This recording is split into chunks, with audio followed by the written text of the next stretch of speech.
Alabama winning an all-time classic in Tuscaloosa. Final score tied 41, Georgia 34.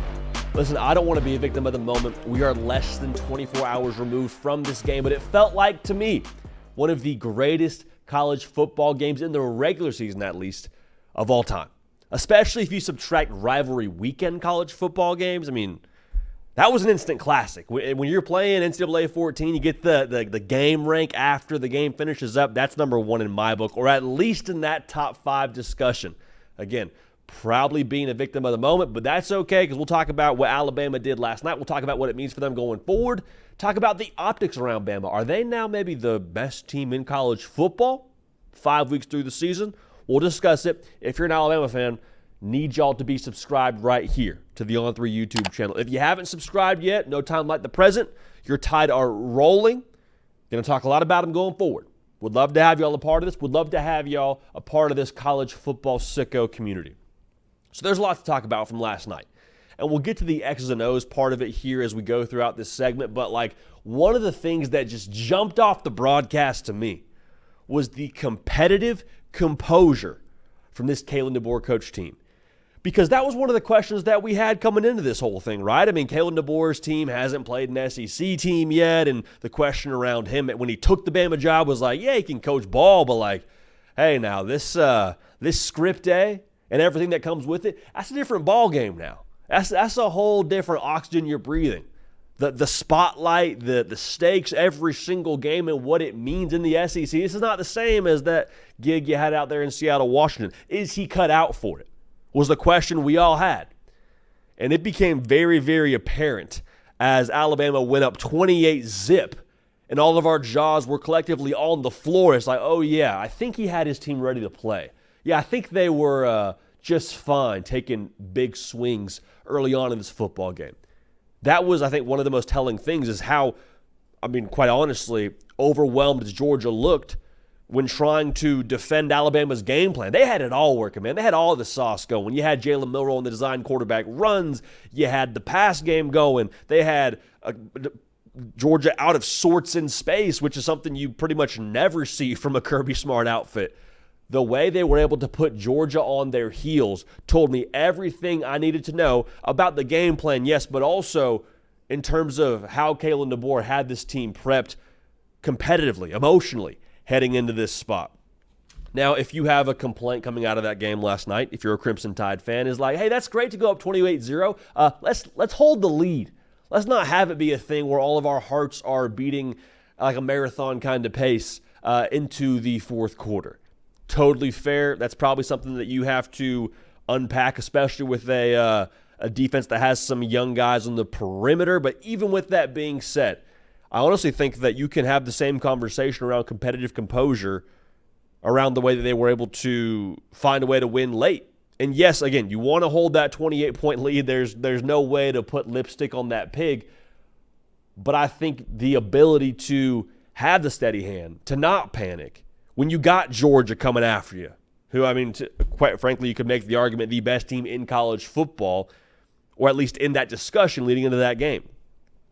Bama was able to handle the surge, able to continue to play aggressively enough to win the game, because you get in those situations, man, and I think the temptation is you play not to lose, and you still would have liked to see Bama be more aggressive, but I think the way they were able to, again, hold off Georgia, everybody stayed calm. There was no panic. There was no implosion from Alabama. They just kept it going, kept attacking like Jalen Milroe talked about, and found a way to win the football game. Now, speaking of Jalen Milroe, man, he is special. He is very, very special, and it is just funny to think about a season ago. Jalen Milroe is not even playing against USF. After the Texas game, everyone's questioning, hey, does Alabama have the right guy at quarterback? And again, last night, he had all of it going for him, man. Talk about the stat line. Over 100 yards rushing, 2 touchdowns, yet again. Darn near 400 yards passing. A lot of credit to, again, the scheme from Kalen DeBoer. They had quick game. They had the deep game to Ryan Williams going, which was ridiculous. We'll talk about him in a second here. He set the tone for everything last night for Alabama. That's no mistaking here. He is the leader of that football team. both in a literal sense, being the quarterback, and also just from a tone setter perspective. We talk a lot about thermostats when it comes to the college football world. You got to have thermostat kind of players that set the temperature competitively for your entire football team. It's great to have a coach say something and give you a message throughout the week. That's awesome. But to actually have that infiltrate your football team and to have your football team embody the coach's messaging has to be player-led. And Jalen Milroe, very obviously, I think set that tone and was that thermostat for Alabama last night. No flinch. Even when Georgia started to surge back, even when Georgia did surge back and took the lead, what is it? Quick play, let's make it happen downfield. Bada bing, bada boom, we're back up. Tied and rolling. That to me was the Alabama emotional setting all night long. All night long. Also, like I just mentioned, Ryan Williams. What do you say about this dude, man? He's 17 years old. He should be taking Algebra 2 or some course in that ballpark. He's making plays against Georgia on national television with Herbstreit and Fowler on the call. 6 catches, $177, and a touchdown.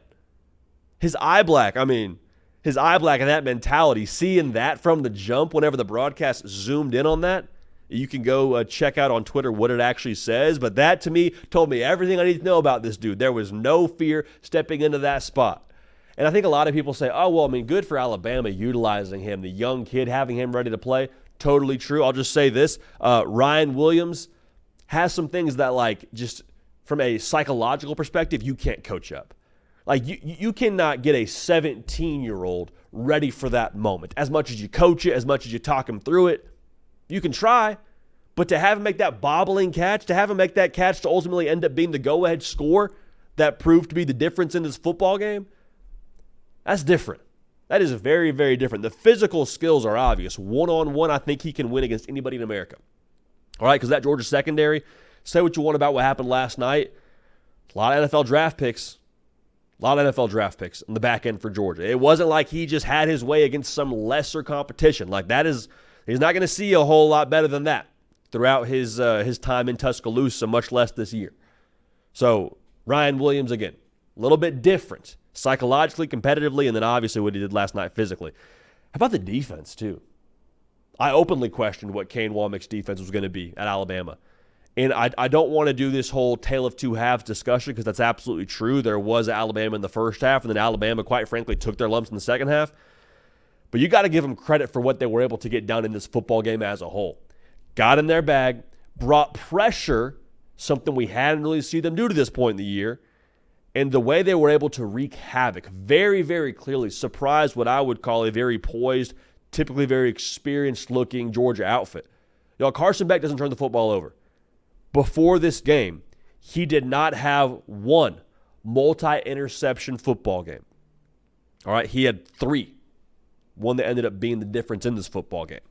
The competitive composure, what we said about the offense, what we said about Kalen DeBoer, this whole team, you saw it in the final moments. Georgia loved their matchup with that secondary, especially in the second half, and they got theirs, man. Carson Beck going for over 4 bills. You can take some lumps when you play the big dogs in the sport. You take some lumps when you play arguably the first quarterback taken in next year's draft in Carson Beck. There was a lot there for Georgia, okay? Zabian Brown, young buck, again, similar to Ryan Williams. It's hard to get a young buck in that position to play at that level, takes his lumps throughout the game, ultimately makes the play to win the game in Tuscaloosa. I don't know what to say here. This is impressive stuff by Kane Wommack and that defense and the way they were able to wreak havoc and make the plays in a timely fashion when it mattered. It wasn't perfect.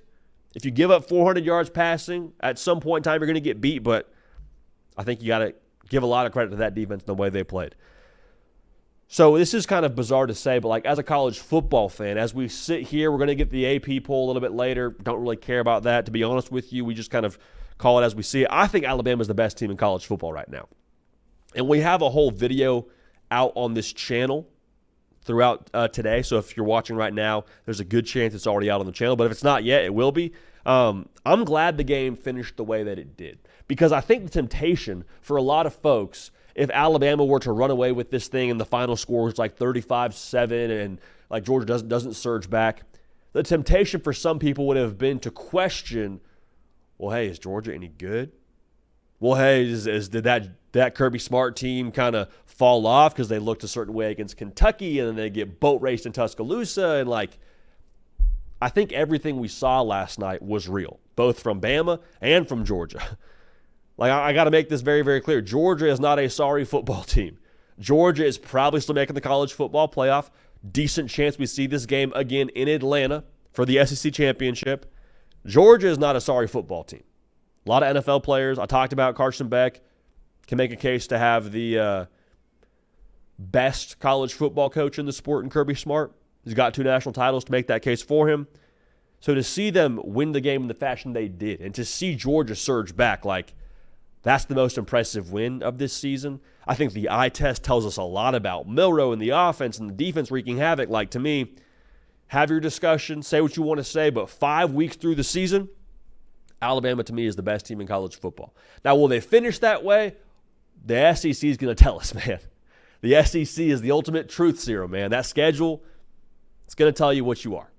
But so far, Alabama's game against Georgia tells me they are the best team in America. So, with that being said, make sure you subscribe. We appreciate y'all being dialed in. We are going to keep this party rolling. We will see y'all next time.